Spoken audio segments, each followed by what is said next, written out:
According to the Food and Agriculture Organization, FAO, agriculture remains the foundation of Nigeria's economy, providing livelihood for most Nigerians and generating millions of jobs, year in, year out. Yes, you cannot have any doubt as to the lofty interventions that have happened to agriculture over a very long period of time. But we need to have sustainable intervention. The farmers need support, and it comes in terms of credit and subsidy. Everywhere in the world, you must do that to agriculture for it to be sustainable. Now, in Nigeria, we had serious opportunities in the 60s and early 70s to be able to do real agriculture. And then we could have invested all the gains from oil into agricultural production and enhancing productivity as a whole. But we became a bit lax because we thought oil was going to be there forever. But unfortunately, at some point, it even became a curse because we had so many problems in the Niger Delta area. The Bank of Agriculture that you know is being transformed by His Excellency Bola Ahmed Tinubu, GCFR. And when it has been transformed, it's about his own vision for the agriculture sector, and us at the Bank of Agriculture being the premier agri-financing institution in the country. It wants to reposition and restructure the bank to be what it was set up to be. The bank was set up 53 years ago, and it was an amalgamation of three of the biggest banks in Nigeria, which was the FIP Bank, the People's Bank, and what you know as the NACRB, the National Agriculture Cooperative Bank. And the reason it was set up to be such a huge bank, having 110 locations across the country, was because agriculture was the biggest contributor to our GDP. Nigeria was one of the biggest exporters of coffee in the past. Everyone knows about cocoa, but not coffee. We used to export 500,000 tons of coffee back then. So the Bank of Agriculture was set up as the NNPC that we know of today, which was the cash cow of the country. So knowing the history, it helps us solve for what we want to be today. It's been almost 3 years of existence of the agency, and we have been here for close to 2 years leading this agency. And the NADF, as the name implies, the National Agricultural Development Fund, is a funding mechanism that has been provided for the development of agriculture in Nigeria. This funding mechanism is sector-wide. There isn't any subsector within the larger agricultural sector that the NADF is not supposed to touch. And in doing this, we have really, to the best of our ability, x-rayed the sector and found those areas that require the most funding, those areas that have funding gaps, and what type of funding mechanisms that can be put in place to ensure that there is growth and development of this sector.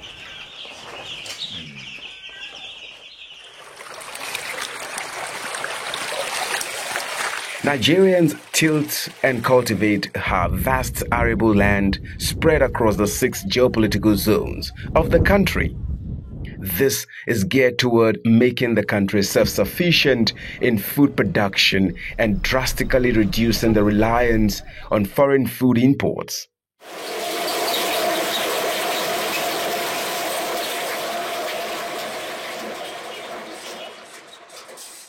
The Bank of Agriculture primary job is to finance smallholder farmers. That ranges between 40 to 70 million smallholder farmers in Nigeria, giving them microcredits for 1 to 5 hectare farm in terms of primary production, to also for financing the big farmers who are looking to do big ticket deals like storage infrastructure, logistics infrastructure in agriculture, and also massive fertilizer plants that are not of $2 to $3 billion. That's really the job of the Bank of Agriculture, because if you look at our food systems, the reason why it's so fragmented is because we're not solving the problems within the input system that falls under the food system. So you're talking seeds, fertilizer, agrochemicals, water for irrigation, and agronomy services and mechanization are the last one.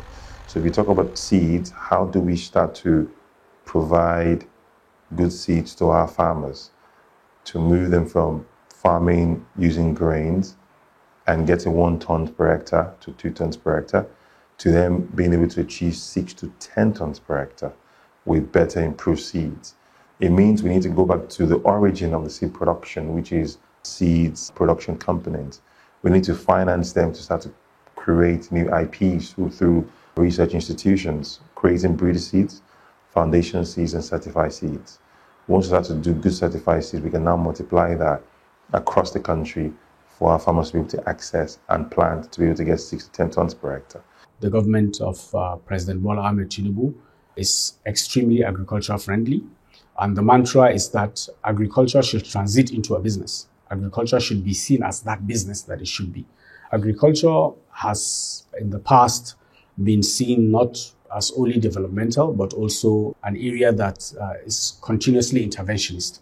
There is a huge push to transit agriculture into a business. Farmer productivity, farmer profitability is at the core of what this government is trying to achieve.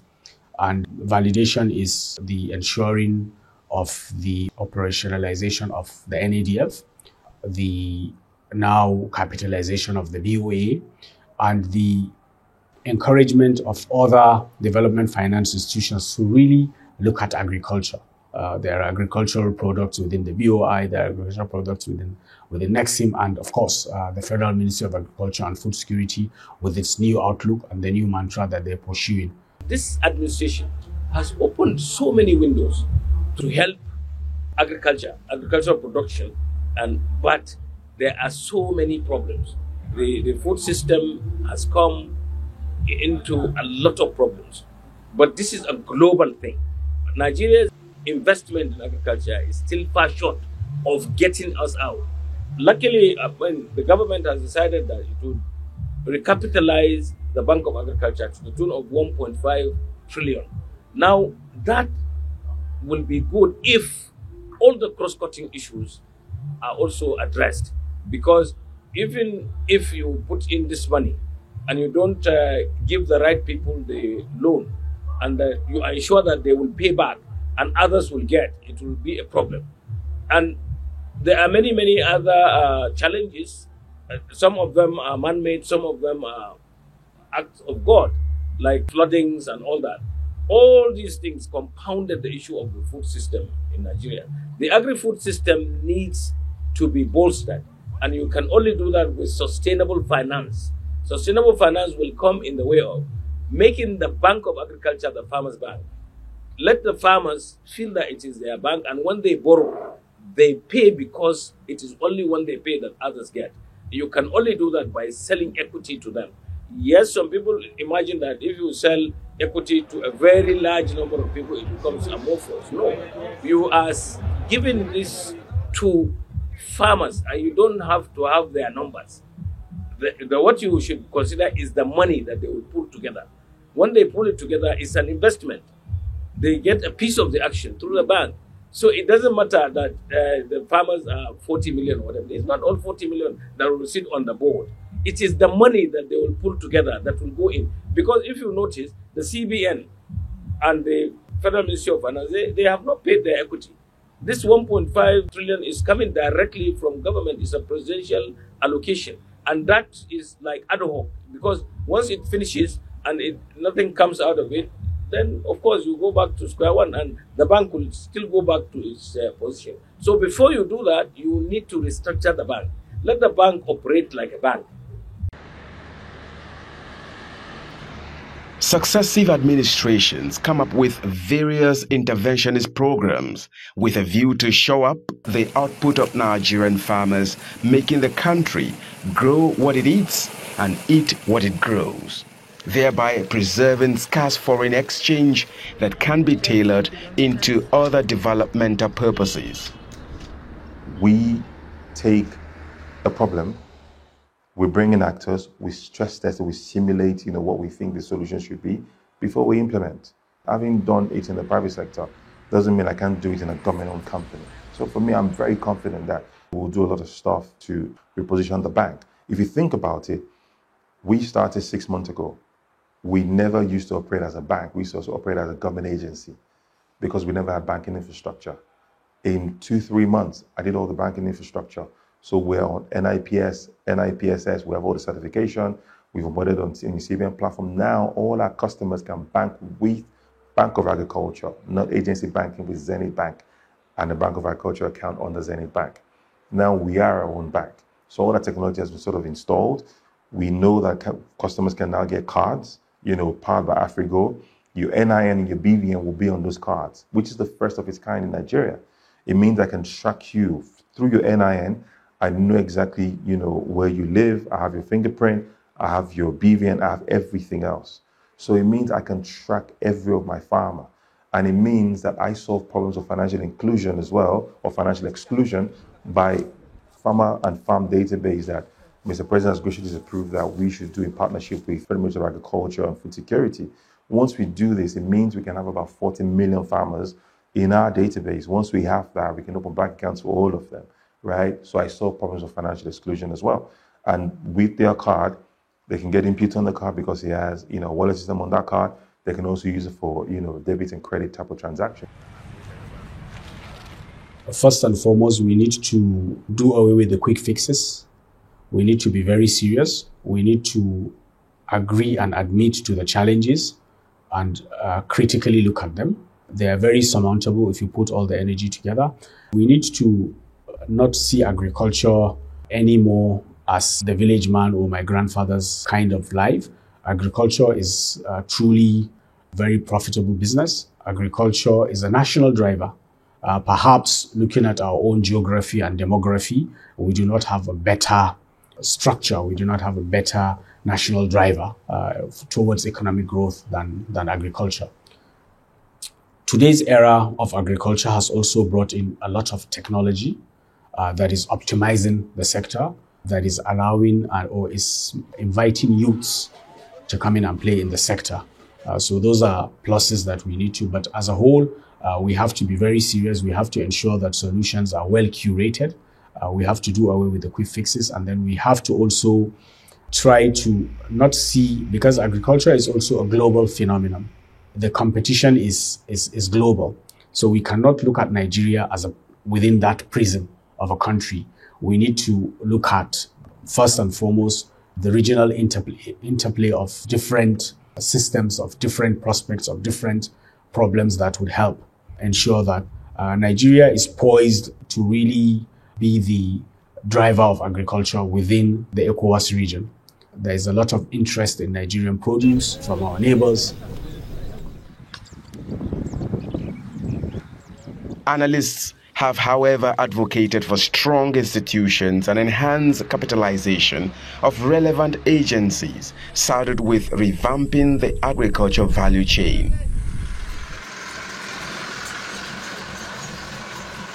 If you look at what is happening in hand by the FAO, which was just launched recently, it's predicated on 5 crops. The 5 crops are cassava, maize, tomato, dairies, and fisheries. Take these to the limit. Let us be sufficient at home and be able to export even within Africa. Because Africa is one market. There is a potential market in Africa through AFTA. AFTA makes Africa one market, just like what they have in the EU. We should also mitigate post-harvest loss, and it will be through energy, sufficient distribution system. You must be able to tackle the distribution system.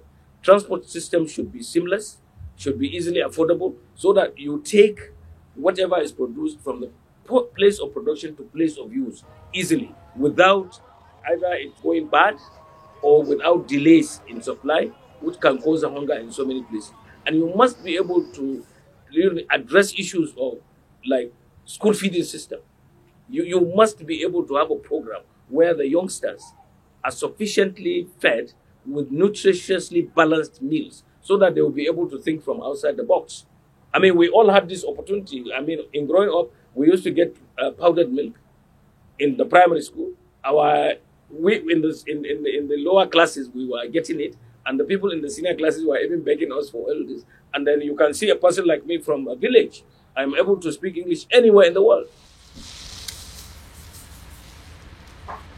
One of the things that we are looking at is how do we provide funding in a structured environment? How do we provide funding in a structured manner?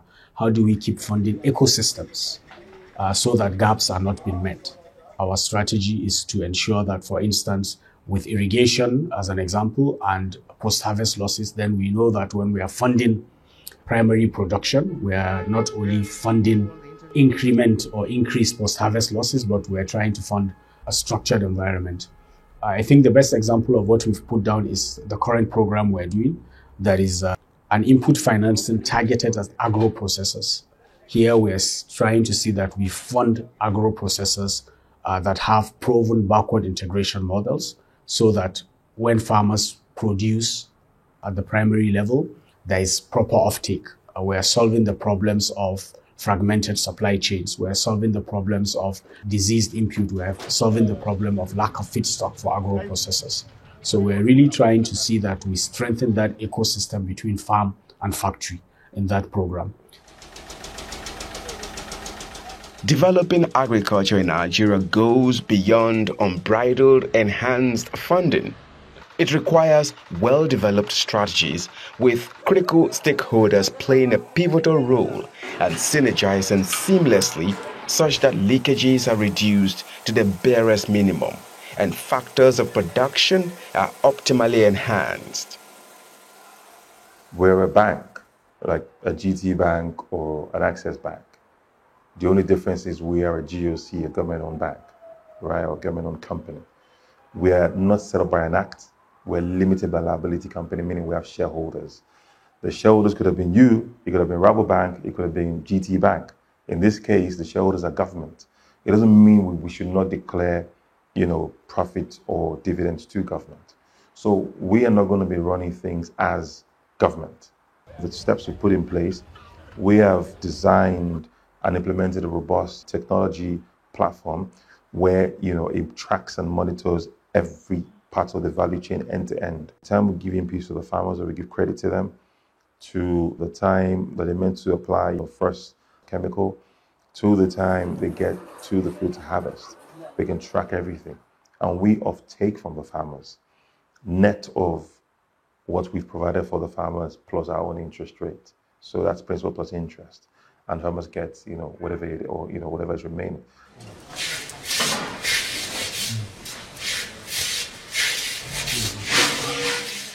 In a bid to run agriculture as a viable, profitable, and thriving business that it is, the current administration has jettisoned the concept of intervention programs and policies put in place to drive agricultural productivity. Rather, it has strengthened statutory agencies, institutions, and bodies by building their capacities, injecting much-needed funding, streamlining and solidifying their processes and procedure to elevate agriculture to enviable heights.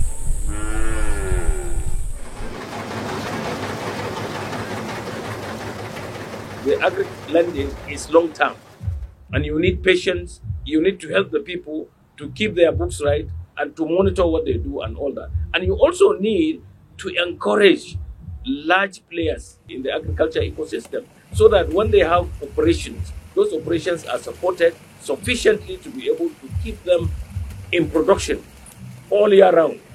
And you need to do agriculture all year round. Don't even think in terms of just doing agriculture because during the rains or rain-fed agriculture. You must be able to do it year round. So encourage irrigation, encourage climate-smart agriculture, do a lot of work to mitigate the effects of climate change, bring in mechanization. First, use small handheld equipment to help smallholder farmers, then get into real automation. People will be able to afford it once there is a steady income coming from agriculture. Otherwise, it's ad hoc. And that is what we have been having. You see, all the interventions have not been either fully implemented or fully sustained. And that is the bane of agriculture in Nigeria. Technocrats have reiterated that embracing the agriculture business model is the way to go, as against interventionist paradigms replete with leakages, wastages, non-sustainability, and outright diversion of scarce resources that would have improved the fortunes of agriculture across its value chain. Gone are those days where Bank of Agriculture will say, oh, we finance 2 million farmers. Oh, it's too difficult to manage them because we need to go see them physically. We're going to be using extension workers, private extension workers. We're going to be using extension workers in states.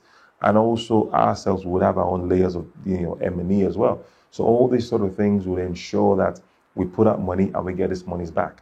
And there's so many instruments as well. The instruments of first losses that, we're going to be applying to it. The guarantee funds, NISO, will provide credit risk guarantee. There's NCGC that the president, has recently established. There's the guarantee fund, owned by DBN. There's AGCSF as well. So they're just different instruments that we can use. Advent of climate change now, we're going to be layering on top of it, different types of insurance as well. So with all this, we believe we can have a robust agri-financing sector. All this sort of innovation are what we're bringing into the agri-financing space. And we're doing it in partnership with all other government agencies, National Agriculture Development Fund and ADF, our sister agency. We're working with them. NAIC, the National Agriculture Insurance Company, we're working with them. And, a host of others. So for us, it's all about collaboration. It's all about partnership. If we're able to do it, it means we can move the agriculture sector and move it to, greater heights.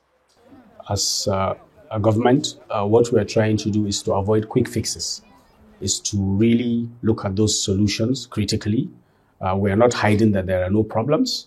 So the mantra is, how do we now surmount these challenges? How do we look at this? How do we critically look at these problems and then find tailored solutions to them? At the NADF, ours is to provide funding support. And in providing this funding support, in everything we do, we ensure that to the best of our ability, we understand the ecosystem we are funding. We see the challenges and then we see possible outcomes, possible scenarios in our funding. Beyond the conventional de-risking mechanisms that we provide in the guarantees, blended finance, the catalytic finance and all, we're also very interested in seeing that the whole mantra is, how do we keep attracting private capital? So we're very interested in that first loss capital. Currently, we're funding a lot of studies. These are bankable, commercial, technical, viable studies that will help investment flow into the sector. Furthermore, approaching agriculture through planning, data gathering, candid analysis, scientific projections, and continuous rejigging and evaluation of the processes and practices provide ample opportunities for growth. This will attract the youth into agriculture, disabusing their mindset that agriculture is only meant for the poor, uneducated, unexposed, and illiterate persons. Private sector capital is attracted and injected into the agricultural value chain. You must encourage people to produce optimally. You must do something to mitigate the effects of climate change. You must mechanize. You must attack or address the energy sector. You must attack distribution of food items. You must also assist people to do good marketing. Otherwise, nobody will be interested. You can't put 50,000 to produce something and then you have to sell it 30,000. Nobody will do that. We must discourage importation. We must look inwards and we must produce internally. Even countries like Japan that used to have a lot of gains from technology and they thought that they could import everything. They are the people who brought hydroponics and vertical agriculture, because it is not possible to sustainably import and feed the population. Yes, as a world, we need to have a symbiotic relationship with others, but we should encourage low importation. The WTO is very clear. You are not supposed to do everything to avoid going or taking or selling to other people. But you must do limited protectionism to be able to bring yourself up. We have seen it in China, for instance. China, Russia, they were all used to be called or addressed as countries behind iron curtain. Today, China is a first world country, and even the United States is afraid of it. Now, everything you see in Nigeria, all the mills, all the factories you have, they are most of the things are made in China. China is now a global giant, and Nigeria can be a global giant in terms of Africa and the world as a whole. Value addition results from this as agriculture entrepreneurs devise value addition models capable of shoring up income for the farmers domestically and boosting the amount of produce Nigeria can export to other countries of the world.